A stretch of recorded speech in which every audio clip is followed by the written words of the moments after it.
Welcome to our second Insight Forum after the grand opening last month. I'm very pleased to again have such a full house.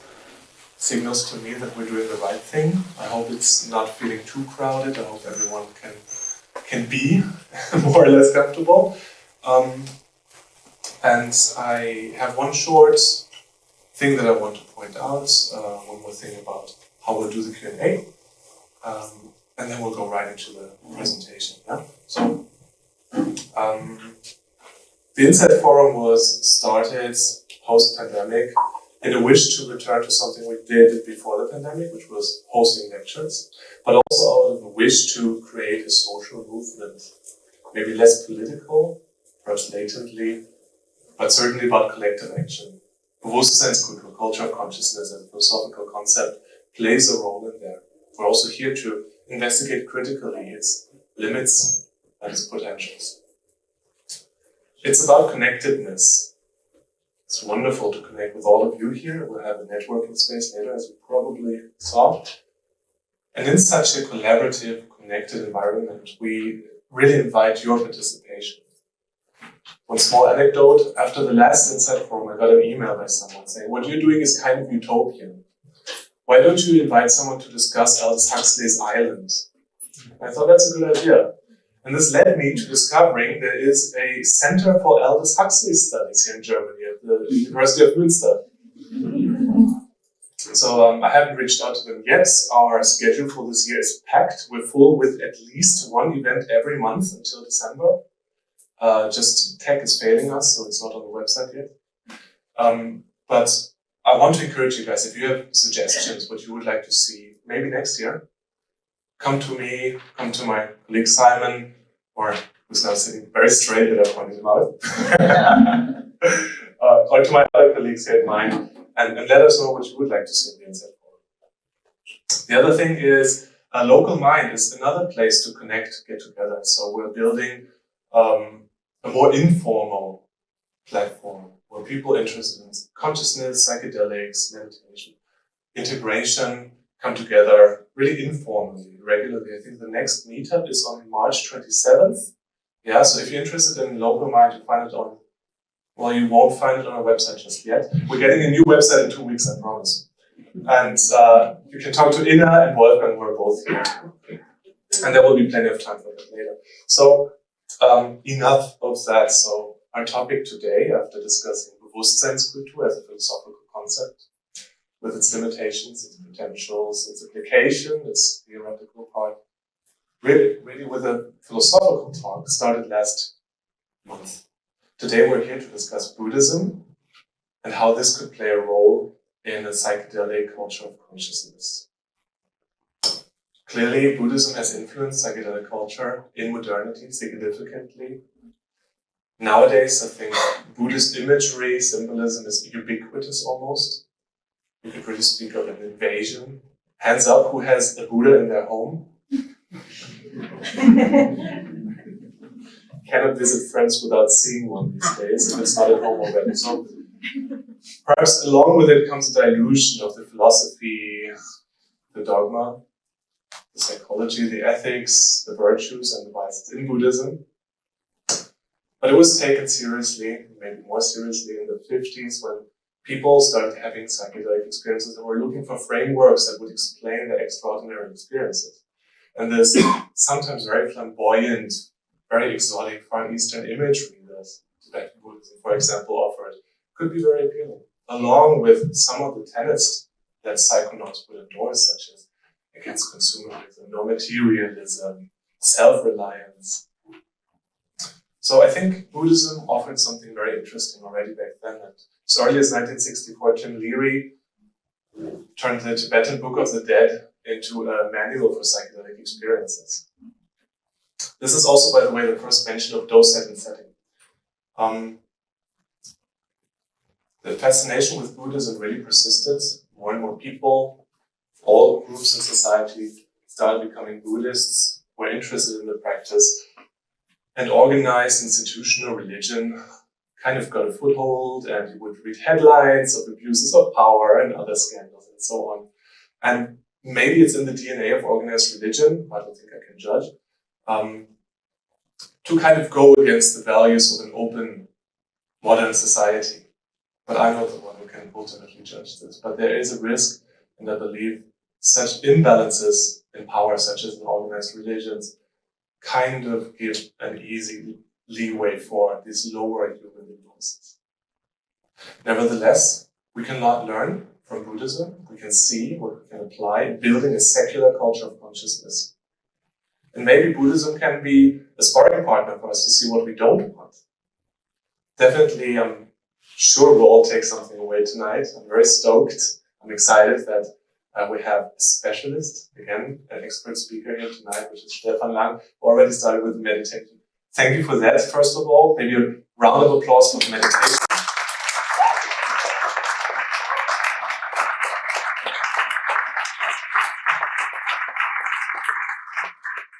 I'm expertly guided by Stefan Lang, who, by the way, is also a social anthropologist and a Dharma teacher, who's based in Bern. He's affiliated with the Zentrum für Buddhismus in Bern. And he's come just for this occasion here, so I think this is also noteworthy. Thank you for taking the journey to be with us tonight, Stefan. With knowing the Deutsche Bahn, it's really You also started with a wonderful anecdote of this ex-CIA agent turned meditation teacher. And you really look back at the decades of practice, and you've been engaged in the establishment and running of this multi-traditional Buddhist city center since the early 2000s.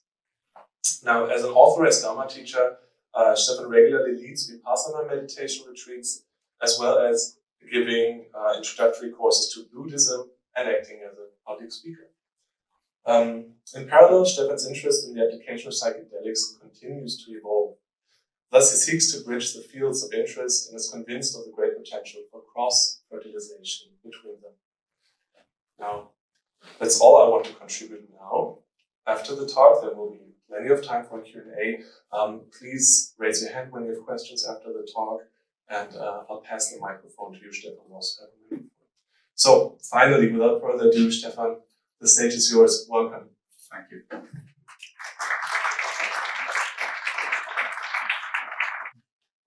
I'll continue with another anecdote regarding my own history with Buddhism and psychedelics. That was my first meditation retreat, but what did get me interested in Buddhism and Eastern spirituality in the first place? I grew up in Stockholm, in Sweden, a lovely city, where I was a mildly unhappy teenager born to a Swiss family. And when I was 15, we moved to Switzerland, where my parents were from. And I became a very unhappy teenager. I felt that I had been doing time travel and was trapped in some medieval school, which was really, really horrible. I mean, the teacher was writing on the blackboard and the pupils wrote down what he had written. It felt really very old-fashioned. And so I was really very unhappy. But there was help on the way. I had a friend in high school who had this cool brother, this tall guy, very long hair. And it became obvious that he was into drugs, and so we had to learn to smoke hashish. And I think I was so scared actually of it, so that the first few times I didn't notice anything.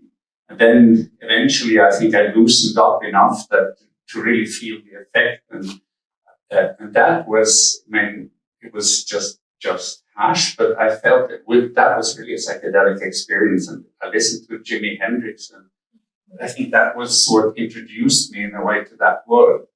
And later I also tried LSD, and I think that's what really got me interested in spirituality and eventually into in Buddhism. And I think that many of the older Buddhist teachers or so have similar stories. So that is actually the thing that got me interested in religion. So there's there's a link there too. I'll structure my presentation as follows. Needs some explanation, I know. So I'll first talk a little bit about Bewusstseinskultur and Bewusstseinskultur and psychedelics, and then about Buddhism and psychedelics, and then I'll introduce some concepts that I believe can play a role in this context, namely the 3 marks of existence and some parts of Buddha's first lecture, and lastly the role of intention.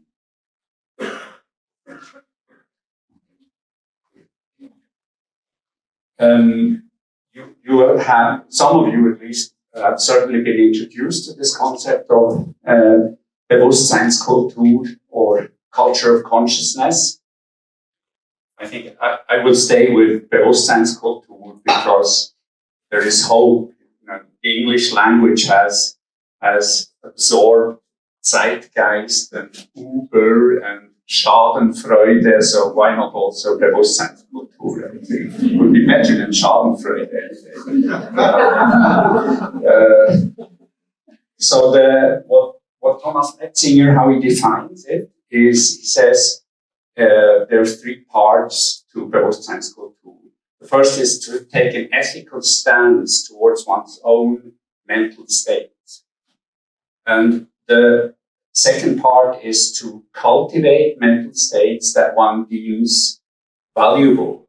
And the third is the enculturation of such states. That means the integration in culture and society.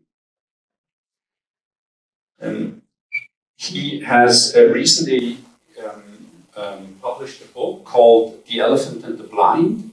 That's actually an old Indian metaphor showing that different perspectives may be right, but they seem incompatible. It's about blind men touching an elephant, and somebody touches the leg and says an elephant is like a trunk of a tree, and another man touches the ear and says it's like a sail, and one touches the tusk and says no, it's not, it's more like a sharp weapon or something like that. And this book is the result of a large survey of meditators describing their experience with meditative states, and specifically pure consciousness. By curiosity, has anyone here taken part in that survey? No? Okay, just curious. It's in this book, there's an epilogue about Bewusstseinskultur. By the way, you can download it for free as a PDF on MIT Press website.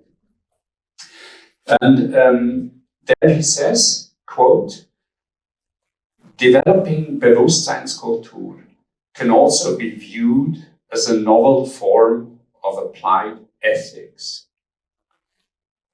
It is about practical philosophy, or more precisely, about creating a new connection between applied ethics and philosophy of mind. End of quote.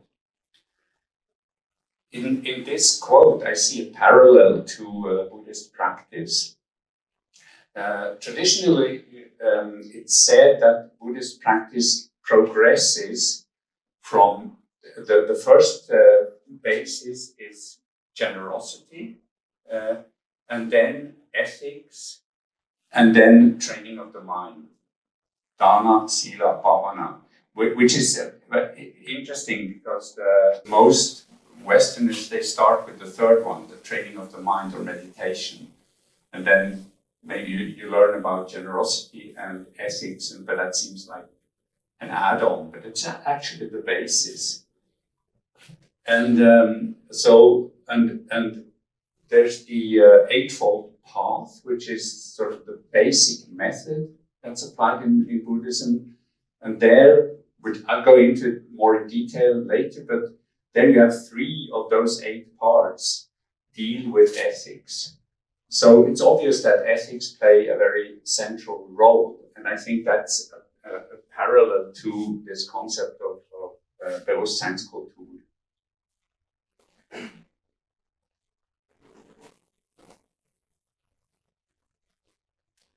Given the definition that Bewusstseinskultur is developing an ethical stance towards one's own mental states, cultivating valuable mental states, and furthering an enculturation of valuable mental states, what could that mean in the context of psychedelics? I hope I don't contradict Thomas, who was talking about what he said a month ago, but from my point of view, so there are some obvious parts. Taking an ethical stance towards one's own mental states, if we link that to psychedelic applications, I think something that could be used there is reflections on honesty, integrity, and truthfulness. Being honest about one's own, why one does this, or why one is interested in it, or what are my incentives, be it as an organizer, or as a researcher, or just a participant, or someone who promotes it. And to be clear and to look inside and honestly say, these are my motives. And just knowing them is good, or important, I think. And issues around responsibility, if we, in research, there are strong boundaries that are also given by ethics boards, etc. But still, you need to reflect on what's your responsibility as a researcher working with these powerful tools. And in therapy, of course, as well, and in naturalistic settings, maybe the most even. But there's time and again, there are stories about problems that arise where people have not been taking their job responsibly, not doing their. Probably some of you have heard just recently again a story about someone who probably crossed boundaries, and so that's I think the reflecting on responsibility is something that's important when you look at your own role.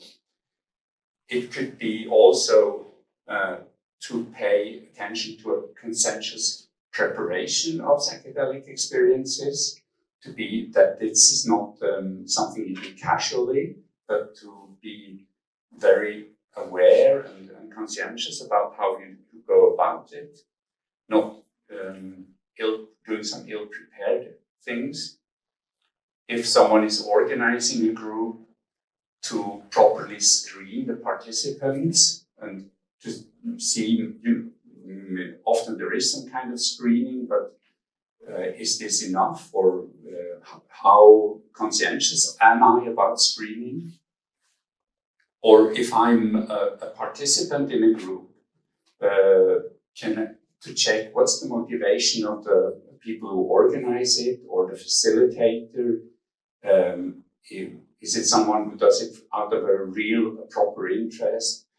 Is there a lot of interest in money and things like that? And of course, clarity about one's own motivation and honesty about one's own intention.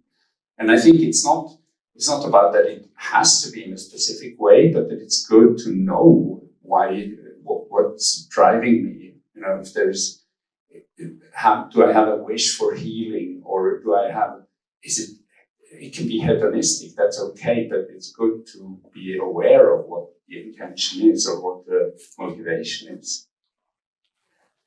And, it could be bypassing. And if it's bypassing, maybe you just leave it and find some other way going about it. And so I think taking an ethical stance towards one's own mental state in the context of psychedelics has a lot to do with set and setting, which you just mentioned, Marvin. And I think a very good treatment of set and setting is this book by Israeli researcher Ida Hartogson. It's called American Trip. It's also, in a way, in a certain sense, it's a continuation of the book I already mentioned called Acid Dreams. It's also a bit of a social history. And I think it's really a helpful treatment of the topic of set and setting. And it goes even also talks about placebo research and so. And I think it's something that's helpful. And I think that there I see a link also between the concept of Bewusstseinskultur and this ethical stance towards one's own mental state, dealing mindfully with questions of set and setting. And here I see a link also to Buddhist practice, because self-inquiry, honesty, being aware of one's intentions and motivations, questions of trust and wisdom are very central to Buddhist practice. And so here, that's the first link. The second part, maybe the cultivating psychedelic states, that one, well, seeing that if you take Bewusstseinskultur as cultivating psychedelic states that you find helpful, again, what that could mean, for instance, improving preparation, becoming clearer about intention, becoming more conscientious about the ethical base. And I'm sure that that will go a long way also to really harness the potential of psychedelic applications, because you're more conscientious about how you go about it. So I think the cultivation part there is, I see a clear link to Bewusstseinskultur. And the third part, the enculturation of psychedelic states, I think it revolves a lot around integration, which I think is really a crucial part of the experience. And it could also be taking a long-term research perspective and formulate long-term research questions. It could be activism, and it could be concrete initiatives such as MIND or the OVID clinics, which are playing a part in enculturation, obviously. And it's also, it goes a lot further, because there are lots of questions in the framework of enculturation to deal with policy, legislation, governance. I mean, it's one part to get it legalized, but then, the work really starts. And I think a really interesting thing is happening in the USA, in states like Oregon, where you have, the first step, sort of getting legalization on board, but now developing all these formal frameworks, regulation, governance, who gets to do what, what's under what conditions. It's really, I see a lot of sociological master thesis possibilities there. So I think that's really interesting.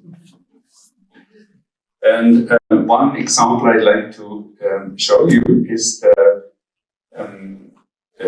in Switzerland, just last week, a website and podcast series was presented by two journalists who have been interviewing sort of, quote, normal people who do psychoactive substances.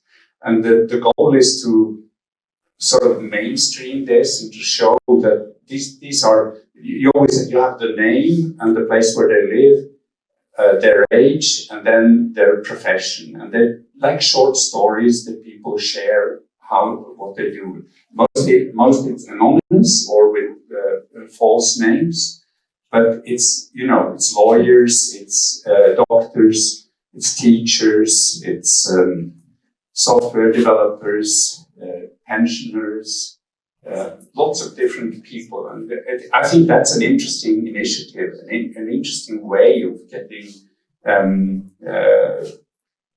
this mainstream, so to speak. Okay. The enculturation is a topic that Thomas Metzinger also has written about and talked about, and he says he talks about the challenges also, and I think that's something that needs to be taken into account. He says there's one thing is that there's a lack of financial incentives.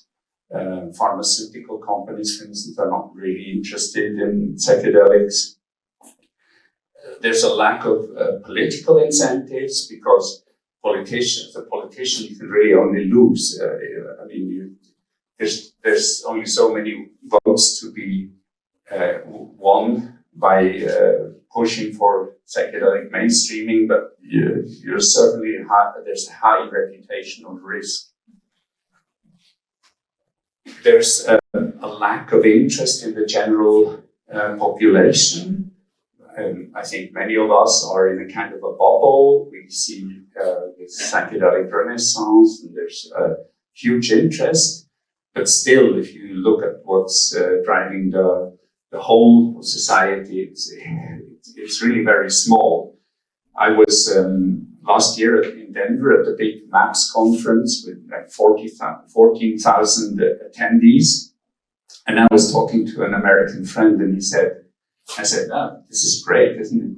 He said, yes, but in the same convention center, every year there's the Great American Beer Festival with 60,000 participants. So I said, okay, yeah. And the last point that Thomas Metzinger points to is the pharmacological complexity and what he calls the pacing problems. That means the development of new substances, the legislation, regulation can't keep up with it, laws can't keep up with it, and society can't keep up with developing new ethical standards.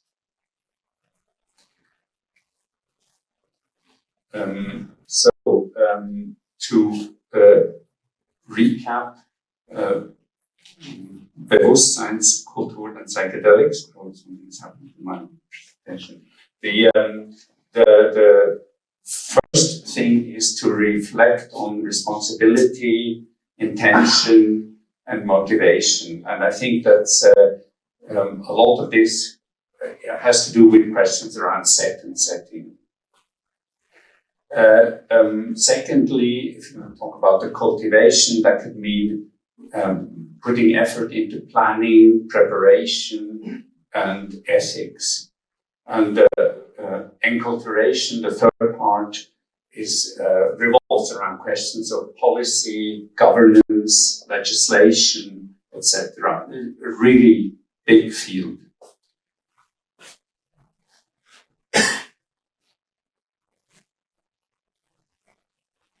So much for Bewusstseinskultur and psychedelics, and now I'd like to move into more the Buddhist territory. And I'd like to point out first that I see myself, well, at first I don't even like to call myself Buddhist, but if at all, I'd like to call myself a secular Buddhist. And as Marvin correctly said, everybody has a Buddha statue at home or you have it in other places.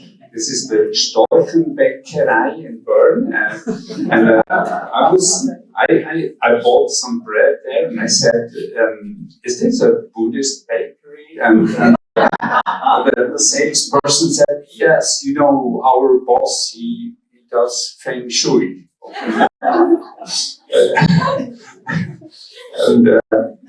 and maybe another phase.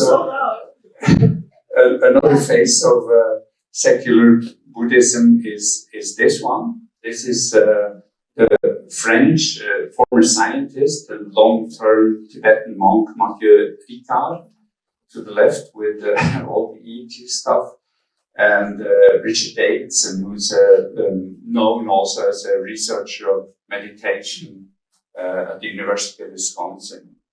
And that's a phase maybe more. That's also something I'm attracted to. I think is interesting, and there are certainly parallels also to psychedelic research. But my sort of tradition or my corner of Buddhism is Vipassana, and Vipassana means translated means clear seeing. So I think the most fitting description of my own Buddhist interest is a Vielmann shop in Bern.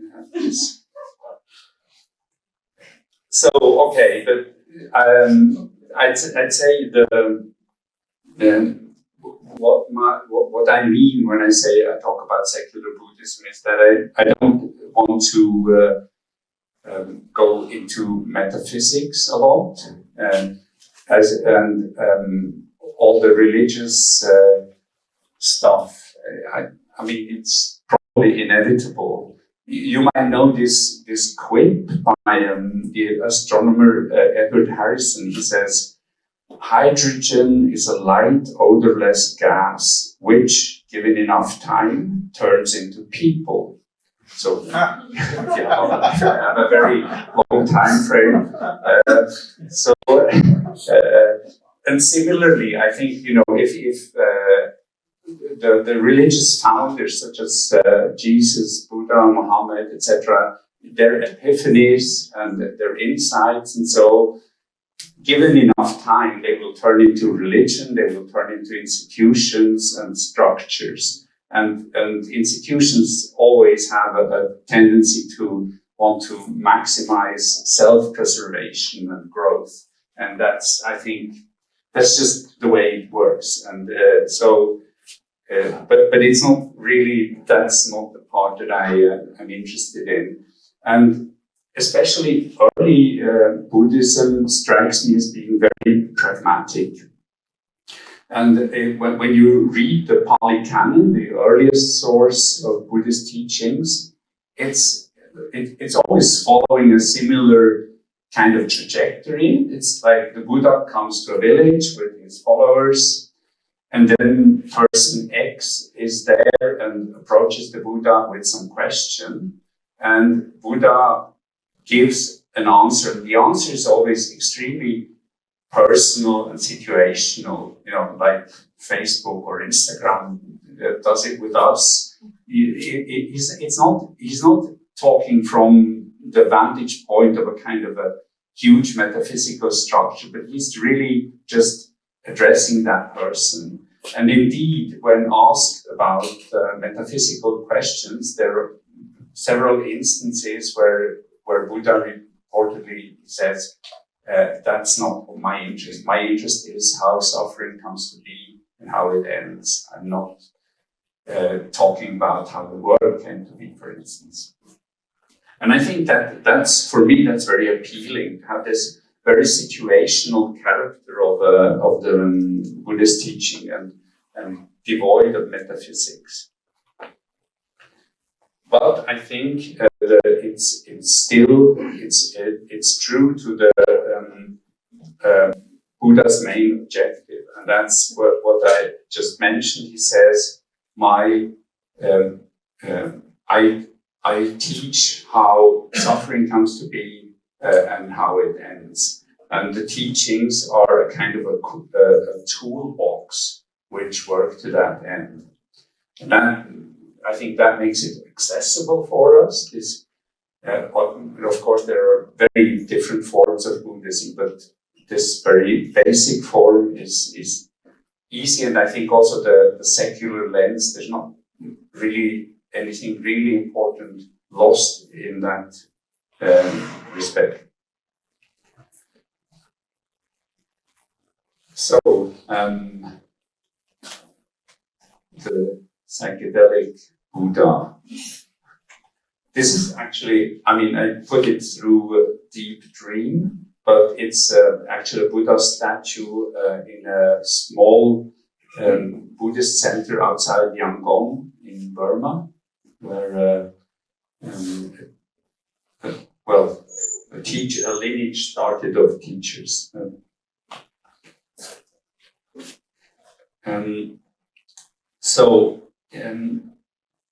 In which way could Buddhist concepts inform a psychedelic Bewusstseinskultur? Marvin has already destroyed my next slide because I wanted to. This is the book he mentioned before. It's by Tim Leary, Richard Alpert, and Ralph Metzner, called The Psychedelic Experience. And as the subtitle says, it's a manual based on the Tibetan Book of the Dead. And the Tibetan Book of the Dead is describing what happens in the death process from a Vajrayana Buddhist point of view.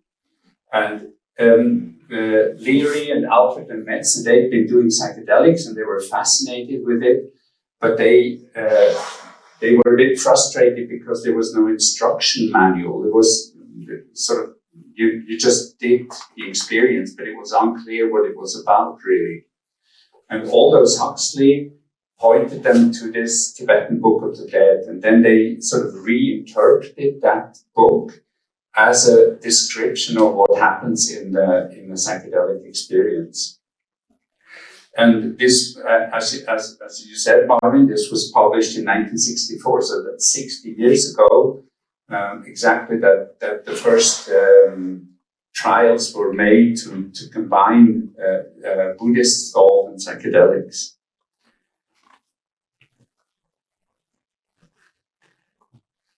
Before I go into which Buddhist concepts could be used in a psychedelic cultural consciousness, I'd like to point to two aspects how you can see the Buddhist teachings and practice. One aspect is the one of, you could say a bit more the passive part, is to train acceptance of things as they are, training letting go of resisting things that you don't like. It's more the observational part. But there's another important part as well to the Buddhist practice, and that's more the training of intention and intentionally cultivating states of mind that are deemed valuable. Again, a bit of a link to the Bewusstseinskultur.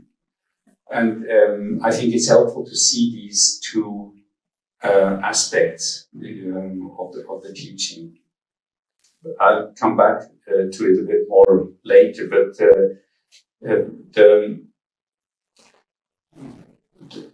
the Buddhist, the Eightfold Path stresses ethics and training of the mind. So that's more of the active part. And the three-part definition of Bewusstseinskultur is paralleled, I think, in this. The ethical stance towards one's own mental states and cultivating the mental states. The ethical stance is more like the observational, and the cultivation is more the intentional. And the third part, the enculturation, I think that's the role that the Eightfold Path takes in the whole of the teaching. That's sort of how it gets embedded in culture and society. So to recap, Buddhism and psychedelics. The first is, for me, what's interesting, attractive, and obvious is the pragmatic character of these teachings. And I think that makes them accessible to Westerners as well. And maybe that's also the reason we all have Buddhas at home, although maybe not everybody is practicing much Buddha at home. And second thing to see that this linking was already done 60 years ago by Leary, Alpert, and Metzinger with trying to adapt the Tibetan Book of the Dead. And the third is to see these two aspects of the practice. The one which is more the observational, passive, maybe also investigation, but more the observational and the acceptance part. And the other, which is more the directed, the intentional, the cultivation part, mirroring the two first steps of Bewusstseinskultur. Okay, so now I'll go on to introducing some Buddhist concepts that I think can be valuable when you talk about the psychedelic culture of consciousness. First, the three marks of existence.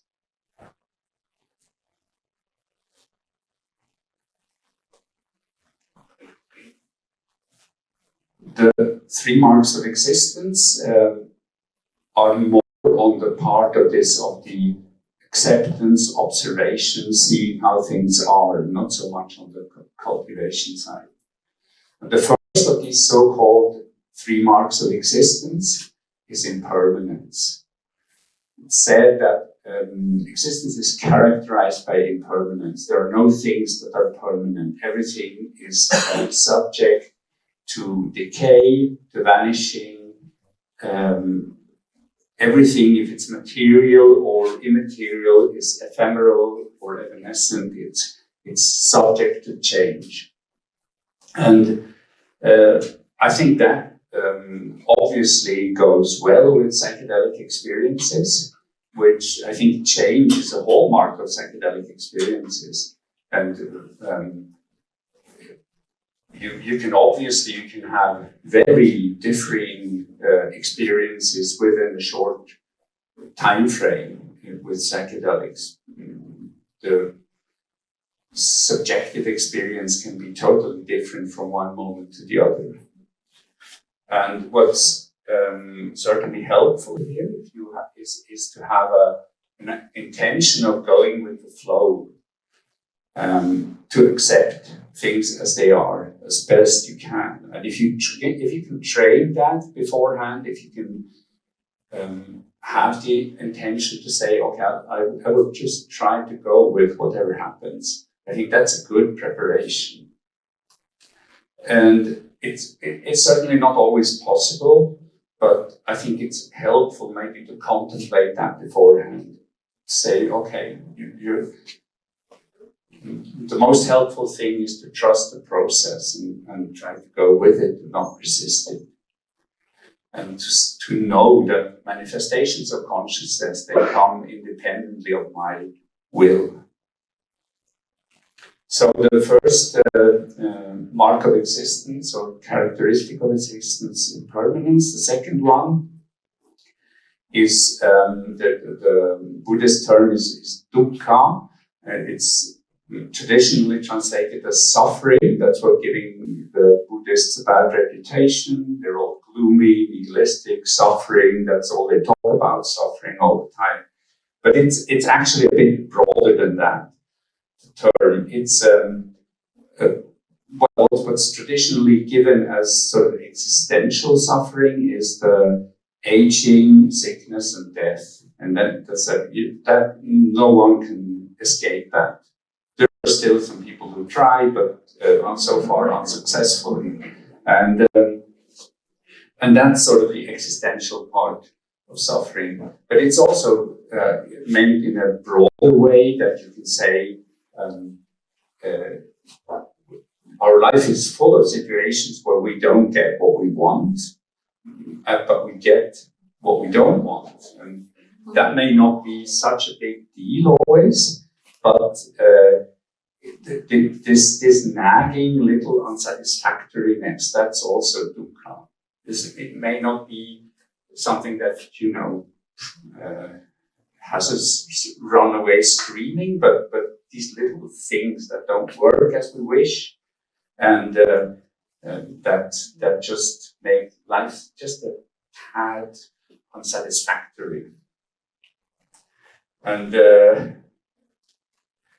I think that it's also quite obvious that this is in fact true, because if we could just choose to be happy, and if it would work, I could say, okay, for the next 4 hours, I want to be happy, and it works. Then, nobody would do meditation, and all the clinics could shut down, and nobody would do therapy. It would be a different world. But we can't do that. We can't decide to be happy. It doesn't work that way. And if we try to resist the change that I mentioned as the first mark of existence, then that will result in stress as well. Because if resisting it won't do what we want.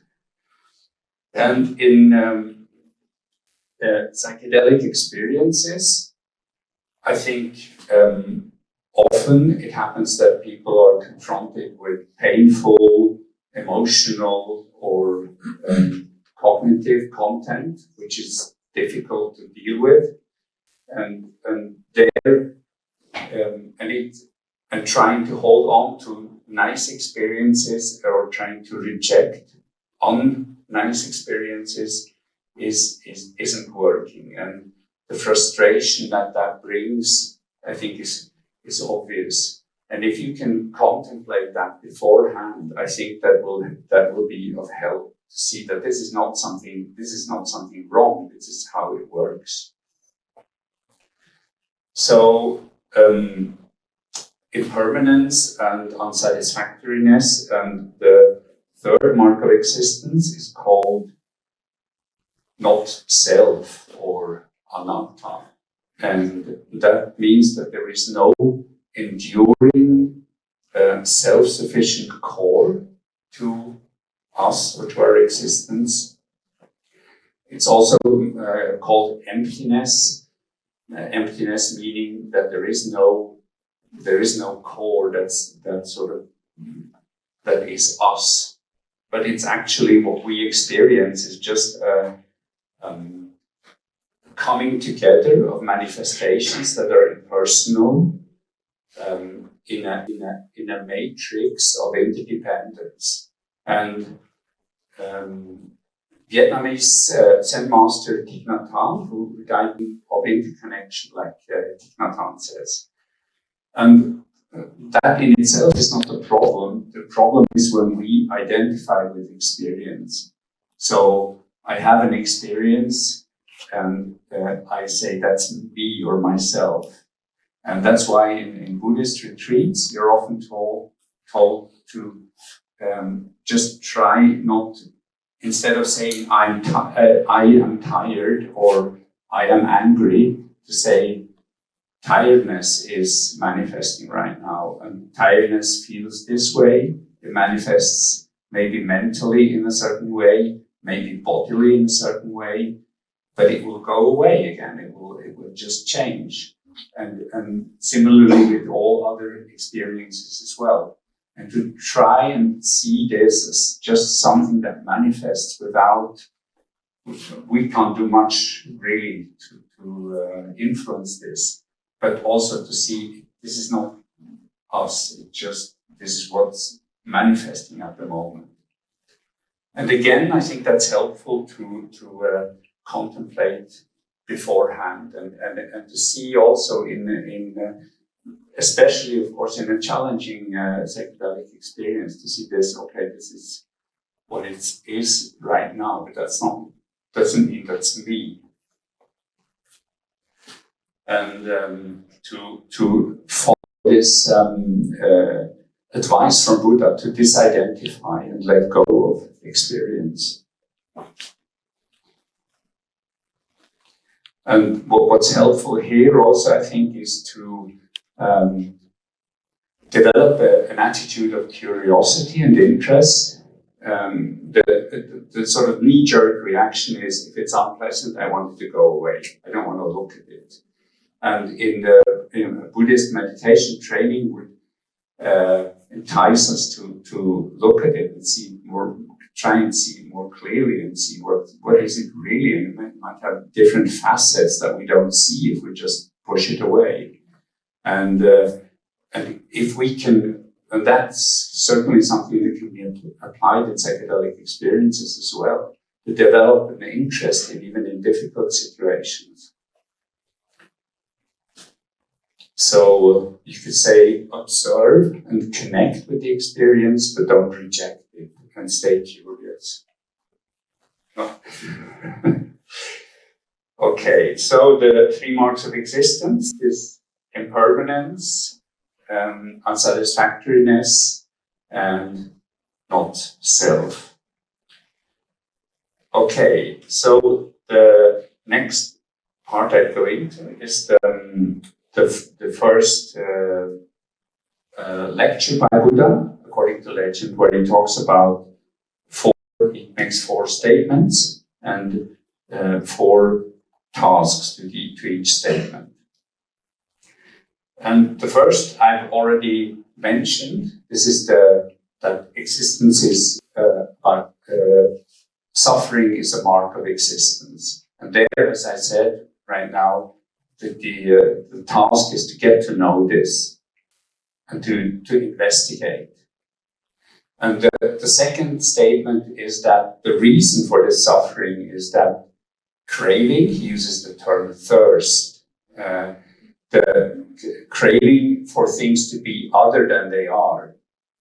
And then the task is let go of craving. This might not always be as easy as it sounds, but I think it's also obvious that this could be helpful.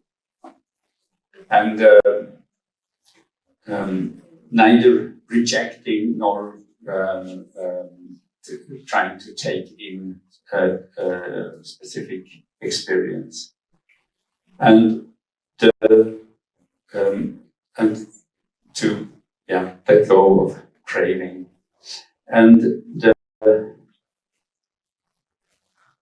third part, I'm wondering if I should skip this. No, I'd like to show you this picture. This is John Coleman, my first meditation teacher, with his teacher Sayagyi Kim, who was also the teacher of Goenka, who many people know has started many different meditation centers in the world.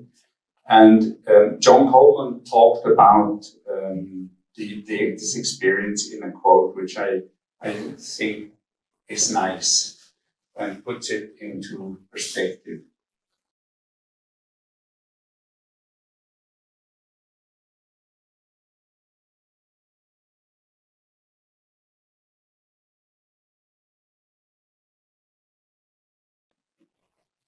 The third statement from this first lecture is that there is an end to craving. That's good news. He calls this nirvana, or the cooling, or the unboundedness. And here, I mean, it's also said that this is not really a state or so, but that the task is to experience it. And that means that there are ways to experience this. And that, I think, is very encouraging, and that we should pay attention to small moments of where we don't want to push away experience, and to see that that's actually possible. And if we can be with what is, that is indeed liberating. And the fourth statement is that there's a method. The method is called the Eightfold Path, and it's has 3 parts: insight, ethics, and meditation. I've already talked a little bit about that. And here is the second of these 8 path types. And intention is, there's such a